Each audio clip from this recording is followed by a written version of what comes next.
Comprei um forno para alta temperatura. Quais são os passos que eu devo seguir? Essa é uma questão muito importante e tem a ver diretamente com a vida útil da sua ferramenta de trabalho, no caso, o forno. Neste vídeo aqui eu vou te explicar quais são os primeiros passos que você deve fazer assim que você adquirir uma ferramenta como essa. Seja muito bem-vindo ao nosso canal. Aqui nós te mostramos como que você pode ganhar dinheiro através da transformação da garrafa de vidro em itens como acessórios, itens decorativos e muitos outros. Aqui eu vou te mostrar quais são os primeiros passos que você deve tomar assim que chega o seu forno de alta temperatura, tendo como base aqui o forno Mufla. Lembrando que esse forno foi fabricado pela UP Brasil, que é uma empresa especializada em fornos de alta temperatura. E antes de começar de fato a explicar quais são os primeiros passos que você deve seguir antes mesmo de utilizar a sua ferramenta, é importante você entender que o processo é semelhante em todos os fornos de alta temperatura, ou pelo menos todos os que eu conheço, que eu já utilizei, que eu já testei. Porém, a forma como você deve fazer pode variar de acordo com cada fabricante.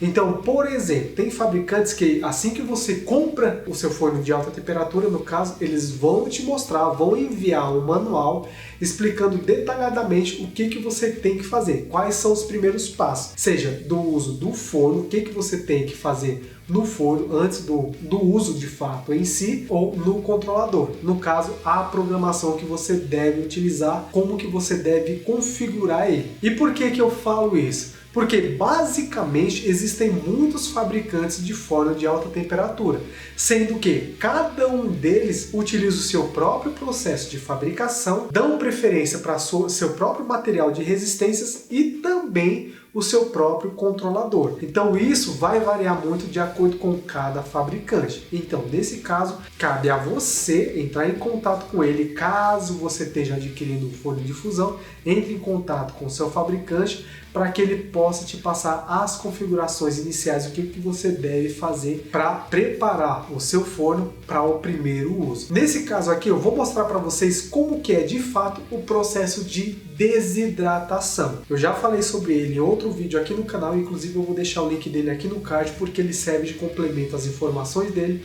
serve de complemento para tudo que eu vou falar aqui e mostrar aqui também. Então, o que é essa desidratação? Aqui eu vou entrar numa questão um pouco mais técnica, mas eu tenho certeza que vocês vão entender. Basicamente, todo forno para alta temperatura existe uma camada nele de isolamento, que ele pode ser feito com vários materiais. Dentre eles tem a fibra cerâmica, a manta prensada, a fibra prensada, a alumina e muitos outros materiais. Nesse caso aqui eu vou focar basicamente na manta cerâmica, na fibra cerâmica, na manta prensada e na fibra prensada. E a desidratação feita em fornos fabricados com esse tipo de material é crucial para que a vida útil dele seja prolongada por tempo indeterminado.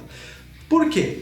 Porque esse tipo de material é um material que é criado com produtos químicos e quando você adquire ele, vamos supor aqui que você vai comprar uma placa de fibra cerâmica para você poder produzir molde. Eu já expliquei sobre como que é o processo de criação de moldes aqui no canal também, vou deixar um vídeo aqui no card. Então você compra essa placa de fibra cerâmica e produz lá o seu molde. Quando você utiliza ela a primeira vez, como ela ainda existe algum produto químico em forma líquida e também um pouco de água, por mais que você não perceba, naquele material ainda existe, quando você submete ele a alta temperatura, ele tende a escurecer e também soltar vapor, o que faz com que ele fique com essa aparência aqui. Nesse caso eu estou explicando para vocês como que é feito o processo de desidratação utilizando uma placa de fibra cerâmica. Porém, com o forno é a mesma coisa, só que no caso do forno é em escala maior. Enquanto aqui você está vendo somente a fibra cerâmica escura, quando você faz esse processo de desidratação em um forno, vai ser toda a parte interna dele que vai por algum momento ficar mais ou menos dessa cor. Então, quando você faz esse trabalho no forno, você está eliminando qualquer tipo de resíduo líquido, digamos assim. E caso você não faça isso, o seu forno ele tende a perder bastante aquele tempo útil de vida para qual ele foi projetado. Então, é muito importante que você faça esse processo de desidratação. Caso você não faça, o seu forno, que poderia durar, sei lá, 20, 30, 40 anos, vai durar, sei lá, 2, 3, 4, 5 anos 5 anos no máximo. E assim, muitas pessoas, assim como eu, a primeira vez que eu fiz a desidratação, no meu caso eu fiz a primeira vez essa desidratação utilizando o molde. Então assim que eu vi, que eu abri o forno, que eu senti um aroma estranho, eu já falo do aroma e o que acontece caso você respire. Assim que eu senti um aroma estranho, eu fiquei meio assustado. E como eu já falei para vocês, eu aprendi a técnica na raça, com base em erros e acertos. Então eu não sabia que poderia acontecer aquilo com o molde. Então eu fiquei assustado, desliguei o forno e fiquei esperando o molde resfriar. Porém, assim que ele resfriou, que eu tirei ele, eu vi que ele estava um pouco úmido ainda. Então eu pensei, bom, vou colocar de novo dentro do forno e vou elevar a temperatura até os 800 graus e ver o que acontece, testando. Então eu elevei a temperatura, ele ficou um pouquinho mais preto, eu percebi que era normal, aliás, só depois eu percebi que era normal, só que quando chegou em 800 graus, ele ficou da cor natural que deveria ficar. Um pouco mais claro do que a fibra cerâmica, a placa de fibra cerâmica. Então quando eu retirei, eu percebi que ele estava um pouquinho mais sólido. Então nesse dia aí, basicamente eu entendi que todo molde feito com placa de fibra cerâmica, ele deve passar pelo processo de desidratação. E não somente isso, você tem que, em alguns momentos, ir abrindo o forno para que aquele vapor ele não fique preso nas resistências. Caso fique, vai poluir sua resistência e assim que você acionar ela novamente, essa poluição tende a ir para suas peças, causando a desvitrificação. Já falei também sobre desvitrificação em um vídeo aqui no canal, vou deixar aqui no card. Então, basicamente, por mais que eu esteja citando aqui o molde como exemplo, com o forno você deve fazer essa desidratação. Ah, Evandro, e como que é feita essa desidratação? É feita da forma que o fabricante explicar para você que deve fazer. De novo, o fabricante que fabricou, que projetou o forno que você vai usar, ele vai falar para você: Pedro, seguinte, brother, utiliza essa temperatura nesse tempo, depois essa nesse tempo, depois essa nesse tempo e assim por diante. Por quê? Porque dessa forma, como ele conhece o forno que ele projetou, ele está mostrando para você, está te ensinando qual que é a melhor forma para você fazer a desidratação. Caso contrário, se você fizer de forma errada, você vai acabar danificando sim a sua ferramenta de trabalho. E outro detalhe aqui que eu esqueci de falar. Quando você estiver fazendo a desidratação, você não pode respirar o vapor que sai do forno, porque em alguns momentos você vai ter que abrir a tampa do forno para esse vapor sair. Você não pode respirar. Ah, Evandro, o que acontece se respirar? Seu olho vai arder bastante, seu nariz, eu não lembro, aqui dentro do nariz, eu não sei exatamente como que é o nome das coisas aqui dentro da caixa craniana, mas aqui dentro ele começa a queimar, você fica com a garganta seca e você fica tonto. E pergunta como é que eu sei disso?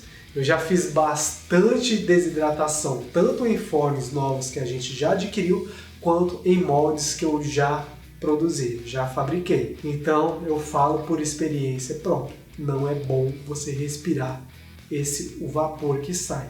Não somente pela questão momentânea, mas a médio e longo prazo isso pode ser muito prejudicial à sua saúde. E um outro detalhe aqui, que eu também já falei em outro vídeo sobre a desidratação, o processo de desidratação pode variar de acordo com o fabricante do forno. Existem alguns fabricantes que já mandam a ferramenta para você já pronta para uso, digamos assim. Ou seja, ele já fez a desidratação lá durante a fabricação e somente mandou para você a ferramenta tipo, brother, usa aí, tudo que tinha que fazer antes eu já fiz. Outros fabricantes dão preferência para que você mesmo possa fazer a desidratação, porque tem alguns compradores, alguns clientes que são chatos, porque quando recebem o forno de fusão, o forno de alta temperatura, e percebe que ele já foi usado, porque quando você faz a desidratação, você usa o forno. Quando eles percebem que já foi usado, eles acreditam, eles têm certeza que aquele forno não é novo. Então eles ligam para o fabricante e falam, você me vendeu um forno usado. Quando na verdade o fabricante já adiantou esse processo de desidratação para que o cliente não estrague a ferramenta que ele produziu. Então, basicamente, é por isso que é muito importante você se atentar na questão da desidratação, que é o primeiro passo que você tem que se preocupar quando você compra uma ferramenta de alta temperatura, um forno de alta temperatura, como esse daqui, por exemplo. Você chegou até aqui, gostou desse vídeo, deixe seu like, se inscreve no canal se ainda não é inscrito. Aqui quem falou foi Evandro Damasceno e nos vemos no próximo vídeo. Grande abraço, valeu!